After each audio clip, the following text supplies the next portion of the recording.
नमस्ते दोस्तों। हर पिता और माँ का सपना होता है कि उनकी बेटी की पढ़ाई और शादी बिना किसी परेशानी के हो सके। लेकिन बढ़ती महंगाई के ज़माने में यह सपना पूरा करना आसान नहीं। जैसा कि आपको पता है कि महंगाई दिन ब दिन बढ़ती जा रही है और इनकम का तो आपको पता ही है। इसलिए भारत सरकार ने एक खास योजना शुरू की है, जिसका नाम है सुकन्या समृद्धि योजना, जो हर बेटी के सुनहरे भविष्य के लिए बनाई गई है। आज की इस वीडियो में हम जानेंगे कि क्या है सुकन्या समृद्धि योजना, कैसे काम करती है सुकन्या समृद्धि योजना, इसमें कितना निवेश कर सकता है कोई, क्या है इसके फायदे। दोस्तों, चलिए जानते हैं क्या है सुकन्या समृद्धि योजना और ये क्यों है। इस योजना की शुरुआत भारत सरकार द्वारा जनवरी 2015 में की गई थी, जो कि बेटी बचाओ बेटी पढ़ाओ अभियान के तहत हुई थी। अगर बात करें इसके उद्देश्य की, तो इसका उद्देश्य बेटी के शिक्षा और विवाह के लिए धन बचाने के उद्देश्य से किया गया था, ताकि बेटी के पिता छोटी-छोटी रकम जमा करके आने वाले भविष्य में एक बड़ा फंड तैयार कर सकें, जिससे उनकी बेटी की शादी या पढ़ाई दोनों के लिए भविष्य में उन्हें कोई दिक्कत का सामना ना करना पड़े। तो दोस्तों, चलिए जानते हैं सुकन्या समृद्धि योजना में कौन-कौन खाता खुलवा सकता है।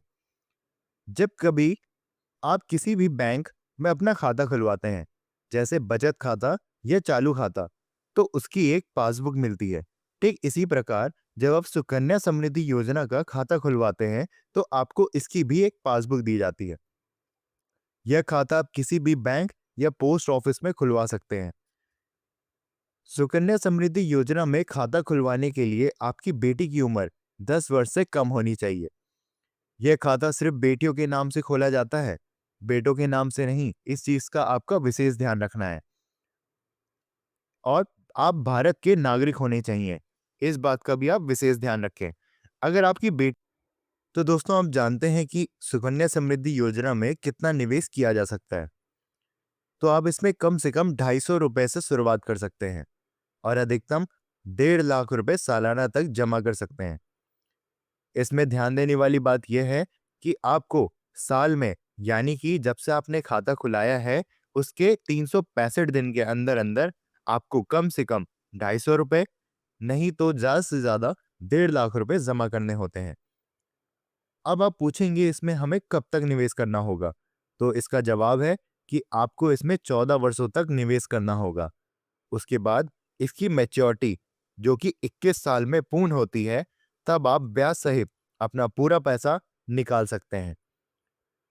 इसमें ध्यान देने वाली बात यह है कि अगर आप 250 रुपए प्रति वर्ष जमा करने में असमर्थ होते हैं, तो आपको 50 रुपए पेनल्टी हर साल देनी होगी, जितने साल आपने जमा नहीं किया होगा। अब आप पूछेंगे कि इसमें 1.5 लाख की ही लिमिट क्यों है? 1.5 लाख से ज्यादा क्यों नहीं जमा कर सकते? तो ऐसे लोग जो कि करोड़ों के मालिक हैं, वो चाहेंगे कि हम इसमें ज्यादा से ज्यादा निवेश कर अपने पैसे को और बढ़ा सकें। इसलिए सरकार ने इसमें 1.5 लाख की एक लिमिट सेट की है, ताकि इसमें जो मिडिल वर्ग है, वो ज्यादा से ज्यादा निवेश कर सके, ना कि अमीर और ज्यादा फायदा उठा सके। इसलिए चलिए अब बात करते हैं इसके दस्तावेज की, कि आप खाता खुलवाते टाइम कौन-कौन से दस्तावेज इसमें लगा सकते हैं। तो इसमें आपकी बेटी का जन्म प्रमाण पत्र या आधार कार्ड लगाकर आप इस खाते को खुलवा सकते हैं। और अगर माता-पिता या कानूनी अभिभावक कन्या के नाम से खाता खुलाना चाहते हैं, तो वो भी खुलवा सकते हैं, जैसे कि दादा-दादी। अगर वो भी चाहें, तो आधार कार्ड के ज़रिए अपनी पोती के लिए एक खाता खुलवा सकते हैं। तो चलिए दोस्तों, अब ज़रा देखते हैं सुकन्या समृद्धि योजना की ब्याज दर और एक कैलकुलेशन, ताकि आपको पता लग सके कि कैसे आपका फंड 250 रुपए से लेकर 70 लाख रुपए तक बन सकता है। तो अगर बात करें इसके इंटरेस्ट रेट की, जो कि इस समय चल रहा है 8.2% सालाना, जो कि बाकी स्कीमों से बहुत ही बेहतर है। अब मान लीजिए आपकी बेटी की उम्र 1 से लेकर 10 साल के बीच है, तो हम उसमें मान लेते हैं कि आपकी बेटी की उम्र 4 साल है और आप इस खाते को इसी साल, यानी कि 2025 में शुरू कर रहे हैं। तो आपको लगभग 14 सालों तक इसमें निवेश करना होगा और 7 साल इंतज़ार करने के बाद जब इसकी मैच्योरिटी होगी यानी 2039 में, तो आपको आपका मैच्योरिटी अमाउंट पूरा का पूरा ब्याज सहित आपको दे दिया जाएगा। तो चलिए इसे ज़रा कैलकुलेशन से देखते हैं। मान लीजिए आपने 2,000 रुपये महीना यानी कि सालाना इन्वेस्ट 24,000 रुपये किया है, तो आपका टोटल जो जमा होगा वो होगा 3,60,000।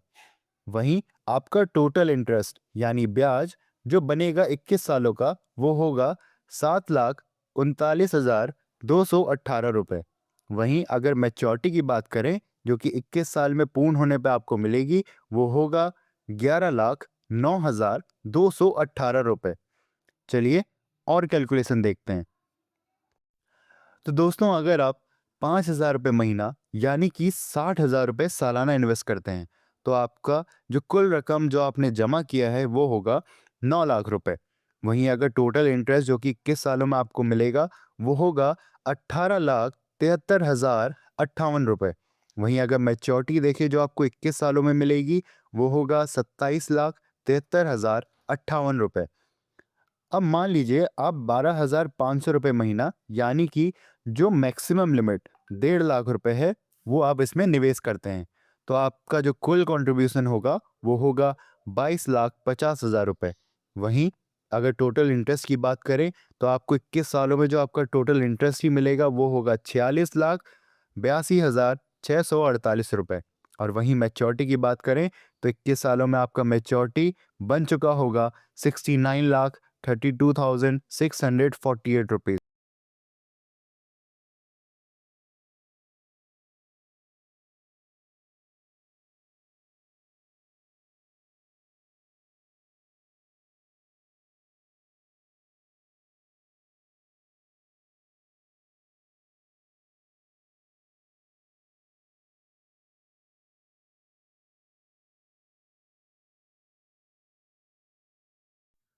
दोस्तों सरकार द्वारा समय समय पर इसके ब्याज दरों में चेंजेस किए जाते हैं जो कि कभी ज़्यादा तो कभी कम होते हैं, जो कि इसका मेजर ड्रॉबैक बनता है। अगर हम इसमें ध्यान से देखें तो इसमें ज़्यादा से ज़्यादा 9.1% का ब्याज दिया गया था और सबसे कम 7.6% तक भी ये पहुंच चुका है। और अभी की बात करें तो ये थोड़ा बढ़कर 8.2% का ब्याज दे रहा है। तो इसमें यही चीज़ इसका ड्रॉबैक बन जाती है कि इसमें ब्याज दर फिक्स ना होकर कम या ज़्यादा किया जा सकता है। तो चलिए दोस्तों अब बात करते हैं सुकन्या समृद्धि योजना के कुछ नुकसान के बारे में बात। सबसे पहला नुकसान कि समय से पहले आप किसी भी तरीके की निकासी नहीं कर सकते, यानी कि अगर आपकी बेटी की शादी या पढ़ाई के अलावा अगर आप इसमें से पैसा निकालने की कोशिश करते हैं तो आप ये नहीं कर सकते। दूसरा नुकसान, सुकन्या समृद्धि योजना में किसी भी प्रकार का लोन की सुविधा नहीं दी जाती है जो अन्य स्कीमों में मिलती है। तीसरा नुकसान, यह योजना लंबी अवधि के लिए है, इसलिए 21 साल पूर्ण होने पर ही आप अपने खाते को बंद करा सकते हैं, जिससे आप इसमें पैसा तभी निकाल पाएंगे जब ये खाता 21 साल अपना पूर्ण कर लेगा। चौथा, ब्याज दर सरकार द्वारा हर तिमाही में बदला जाता है, यानी कि इसमें ब्याज दरों में कटौती या बढ़ोतरी दोनों की जा सकती है, जिससे आपके ब्याज कभी ज़्यादा कभी कम हो सकती है। इसमें ध्यान देने वाली बात यह है कि अगर आपको इसमें निकासी करनी है तो बेटी के 18 साल पूर्ण होने पर आप 50% तक की निकासी कर सकते हैं, लेकिन उससे पहले किसी भी तरीके की निकासी आपको नहीं दी जाएगी। तो दोस्तों अब बात करते हैं सबसे ज़रूरी चीज़ के बारे में, जो कि है टैक्स बेनिफिट। अगर बात करें इसमें टैक्स बेनिफिट की, तो इसमें जब भी खाता आपका 21 साल पूर्ण करता है तो आपको जो भी मैच्योरिटी अमाउंट मिलता है वो पूरी तरीके से टैक्स फ्री होता है, यानी कि ये टैक्स बेनिफिट में सबसे ज़्यादा फायदेमंद है। बाकी स्कीमों की तुलना में इसमें टैक्स फ्री दिया जाता है जो कि इसे सबसे खास बनाता है। इस वजह से इसे टैक्स फ्री कैटेगरी में डाला जाता है। तो दोस्तों ये थी आज हमारी वीडियो सुकन्या समृद्धि योजना के बारे में। अगर आपका कोई भी सवाल हो तो कमेंट में लिखना ना भूलें। तो अगर आपको ये वीडियो पसंद आया हो तो लाइक करें, सब्सक्राइब करें। हम आपको फिर मिलेंगे अगली ही ऐसी वीडियो के साथ। तब तक मिलते हैं आपसे।